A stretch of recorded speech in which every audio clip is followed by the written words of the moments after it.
very good day to you this day of your time. How are you all? Well, We will once again thank each and every one of you, individually and collectively, for the establishment of this link on this day of your time. We would like to discuss a notion, a reflection, a perspective, and an idea that we could ostensibly label the missile of anger. The idea is that more often than not, when you find yourselves experiencing what you call anger, you will recognize, if you take the time to look at it, that the concept of anger, when expressed, as we have said many times, naturally, is usually not experienced for longer than about 15 of your seconds. Longer than that, it becomes judgment. The idea, therefore, is that it can devolve into all the different forms of judgment connected to the energy of anger, such as hate. The idea, therefore, is to recognize that the original adrenaline rush that you may experience in any given situation when it is presented to you is simply the energy of alignment, the alignment of your idea of yourself, your definition of yourself, what it is you prefer to call yourself to be, as compared to the situation that is being presented to you.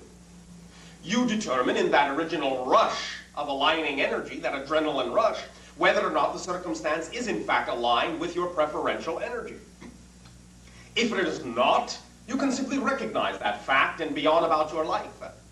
If it is, the idea is that you would generally not experience that particular kind of energetic rush.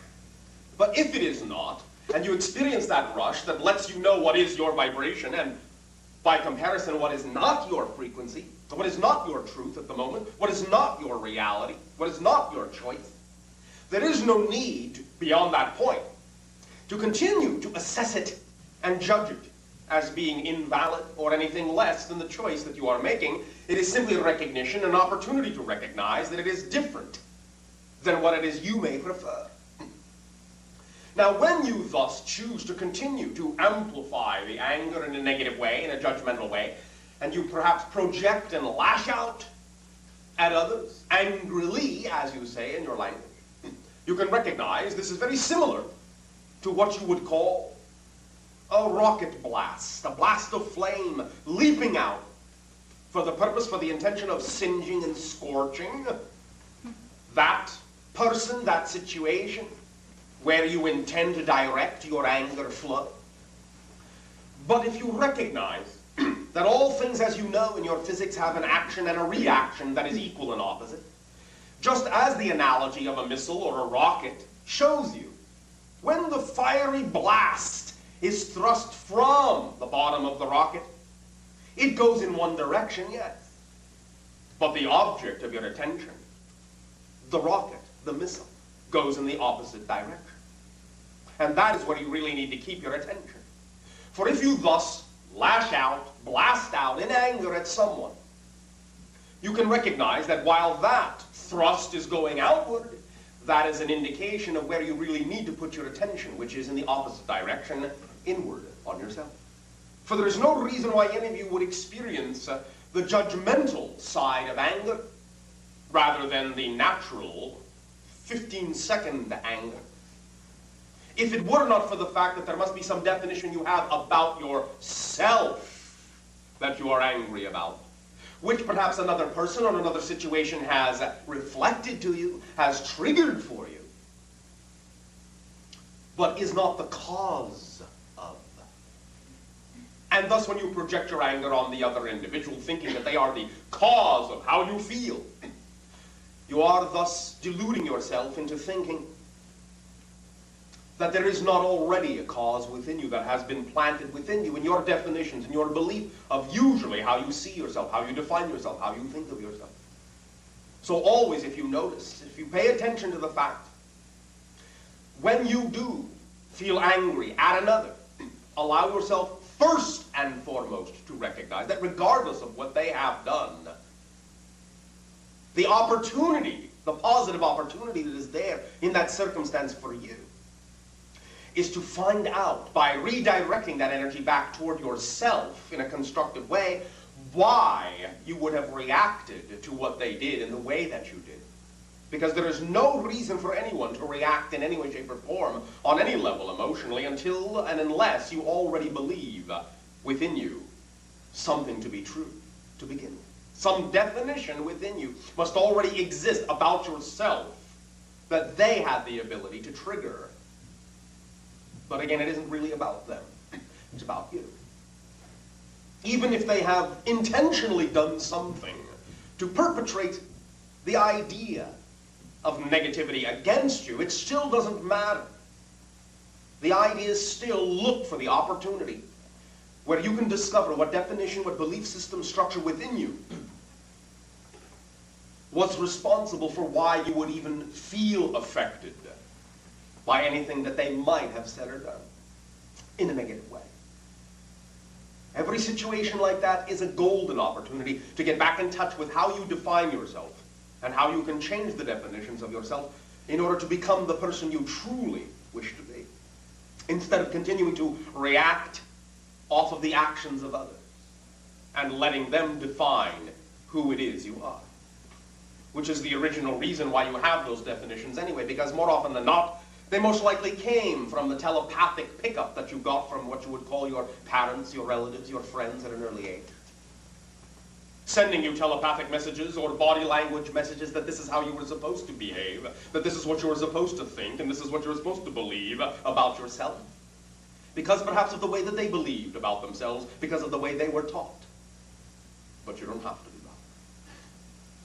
This is your age upon your planet where it is time to break the chains, time to break the link, the continuity, and not allow yourself to just assume that the way you might automatically react to something because of the way you have automatically assigned a meaning to it is necessarily the meaning that the thing has to have. The idea is for you to get in touch with what meaning you would prefer the situation to have, how you would prefer to define its effect in your life, and to trust and to know that by changing that definition, you will in fact change the effect it has. For your physical reality can only affect you according to how you define it is possible for it to do so. And that is the only power physical reality has, based solely on the meaning and the definitions that your self-empowerment and your consciousness have allowed it to maintain. We thank you for allowing us to reflect this idea, which is now one of the aspects that your collective consciousness on your planet is exploring at this time, to the individuals present in this particular link. We thank you for the gift of allowing us to experience each and every one of you. For each and every time we interact with every one of you, we are afforded an opportunity to experience that many more facets of the multidimensional crystal of the infinite. And we thank you for that gift. In return for the gift you are now allowing our civilization to experience through this conduit at this time, I ask, in what way may I be of service to you? In my life, Yes. in the next future or two, what do you expect to play out? As far I don't as expect anything. what can you see to play out as far as business goes On your world? in my life? In your life specifically? Yes. Well, what are you excited to do? It must be representative of your excitement. If it is going to be something that will play out in a way that is beneficial to you. Yes? Yes. Well, what would you like to act on? Make more money. Make more money? That's what you want the business to be about? No, actually I don't. Well, thank you. So you see, you have said something that's actually not representative of your excitement. You've just described nothing more than a side effect. What actually excites you to do? Help people. In what way does it excite you to do so? See them happy. By doing what? Well, whatever makes them happy. Which would be what? You are allowed to determine specifically in what way you would like to participate that might give them an opportunity to choose to be happy. So is there some particular methodology or expression that would be representative of your happiness? Not that I can think of right now. All right, well then when you think of it, act on it to the best of your ability with absolutely no insistence on what the outcome ought to look like. Yes? Yes. That's how it works. And the idea of being supported is to relax your definition of abundance so that money can be there when it needs to be, but so that other forms of abundance can be there when money isn't necessarily the path of least resistance. But let's say you're really happy playing basketball every day. All right. But you can't support. How do you know? So you just have to act on faith. You act on knowledge that by acting on what is your highest excitement at any given moment, which probably won't necessarily mean you're playing basketball every day, let the excitement organize what will actually work for you every day, because excitement is the organizing principle. But nevertheless, whatever it is, if it is truly the most exciting thing you can do at every moment, to the best of your ability, with no assumption of the outcome, something will happen synchronistically to give you an opportunity to be supported by the things that you're doing that are representative of your excitement. I see. So just go with the flow. Let me give you a story. You may or may not have heard this story before, but it is something that occurred to someone on your planet, so you will understand that I'm not just making up an idea. This is something that actually worked for a physical person on your planet, and this will act as an illustration of what we are discussing. Did you hear us tell the story about the mother that loved to tell stories to her children? No. This mother, her greatest joy in life was telling stories to her children, making stories up for them. It was so exciting to her to do this that she made fantastic stories. Her imagination knew no bounds, and her children were enthralled, mesmerized by the stories that she would create, because so free was her imagination. And so excited was she to tell these stories and make them up. The stories were so thrilling that the children started to invite their own friends over to listen to the stories. The stories were so thrilling that the friends of her children started to invite their parents over to tell the stories. The stories were so thrilling that the parents started offering to pay her to come to groups to tell stories. Now, many people on your planet would have thought that a mother just telling stories to her children would never be a way that she could possibly support herself. Yet that's exactly what happened. Because she was willing to act on her excitement and to know that in some way, shape, or form, her ability to continue to express her highest excitement would be supported in whatever way that needed to be it money or be it other forms of abundance. So the idea, however, is that on any given day, to use your example, the most exciting thing you might find that you would like to do might be to play basketball. However, you may also find that in the same day, suddenly, the excitement to play basketball may wane. And when it then wanes and lowers and lessens, you may look around at all the opportunities available to you at that moment and say, well, all right, the excitement has kind of gone out of that idea, but where has it gone? What now is the most exciting thing I could act on out of all the options available to me at this moment? Maybe that at that moment you will find that you are hungry, and thus then having lunch or having lunch with a friend would be the most exciting thing you can imagine doing. Act on it to the best of your ability, with no assumption or insistence or expectation as to what the outcome should be. Just act on it to the best of your ability if that is the thing that actually contains the highest excitement at that moment. Because you never know where it's actually going to lead you. But you will know, generally, that it will always lead you to another circumstance and situation that will provide you the opportunity to continue to act on your highest excitement and allow your excitement to expand. You see, excitement is not only the driving engine of your life, but it is the organizing principle of your life. And it is the complete toolkit of your life. And when you act on it knowing that that's what it is, you will know that no matter what winding path it may lead you on, it is always going to be the quickest path because it's the path of least resistance. And it will always lead you into the situations and circumstances and synchronistic encounters with people that are going to be the encounters and the timings that actually work best for you and will bring to you other opportunities and open other doorways for other expressions of your excitement. This is a self-fulfilling kit. That's how it works.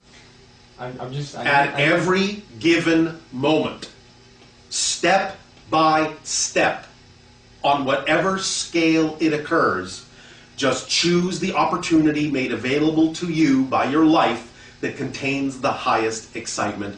Act on it to the best of your ability, taking it as far as you can till you can take it no further, with no assumption or insistence or expectation as to what the outcome ought to be. And when you are done with that, then choose the next most exciting thing that your life presents to you as an opportunity you have the ability to act on. In coming to this conversation today, were you not acting on your excitement?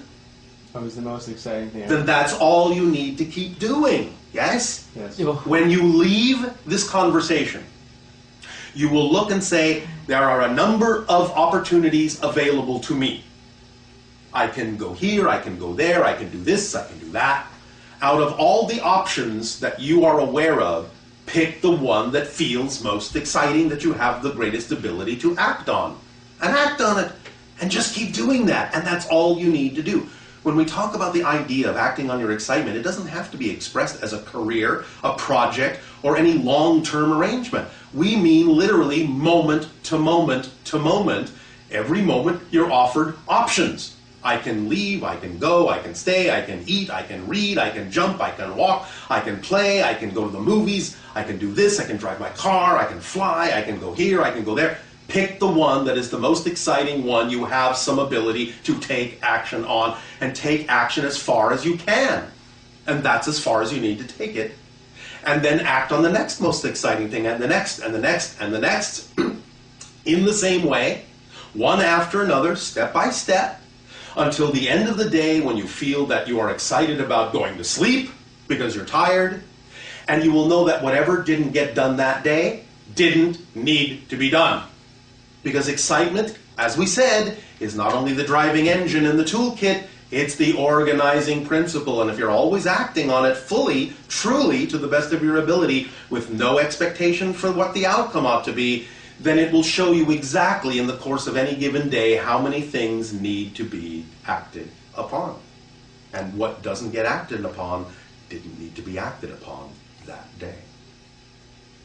That's how it works. It's a complete kit. Trust it. Act on it. All right? Okay. Does that help you? Yes. And when you do that, if there then is an expression, a broader expression, a bigger expression of your excitement, a career, a project, what have you, by just acting on the little steps, they will lead you to the bigger opportunities, because all excitement is connected. It doesn't matter what package the excitement comes in. It's not about how it looks. As you people on your planet say, you cannot judge a book by the cover. So don't assume that just because something doesn't look like you expected it to look, if it actually contains the excitement, act on it, because the excitement is telling you that it's actually connected to any other expression of your excitement that would also come to you, and it may lead you there in an unexpected way. Again, it doesn't matter if your path is winding. If it's the path of least resistance, the path that's true for you, which you would know it is by simply acting on the excitement that it brings you, then it's actually the quickest path. Even if there is a path that is shorter and straighter, if it's not the path of least resistance, it will be the more difficult and longer path than one that may be many times longer and much more winding. But if it's the path of least resistance, it will actually be the quicker path, because there's no resistance. Make sense? Yes. Does this help you? Yes. Then at this timing, we will express our deep appreciation and gratitude to each and every one of you for the co-creation of this interaction. Bashar, Yes. can you tell me about masturbation? What about it? That's a good question. Perhaps you will have to refer to masturbates to ask that question. Is it a positive thing or a negative thing? Do you understand the idea that anything and everything can serve both functions? Everything is fundamentally neutral. So the idea is that any act can serve either a positive or a negative effect. It depends on how it's used. It depends upon the intention behind it. It depends upon the alignment of energy in which the act is done, or the lack of alignment in which the act is done. Every circumstance can serve positive or negative results. If it's based on your highest excitement at the time. Well, then you know the answer, yes? Yes, okay. But the idea is to pay attention and have the discernment as to why it is actually being done. And I mean anything, not just the example you provided. But the concept and idea of preserving the semen in your body Yes. and not releasing it Yes. give you more powers or energy or... It depends on how you use it. It depends on how I use it. Yes.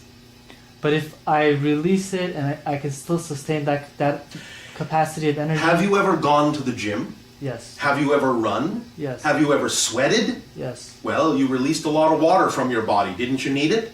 Yeah. Did it reduce your power? For temporary. And then what did you do? Regenerated. Thank you. Does that answer your question? Yeah. All right, then there you go.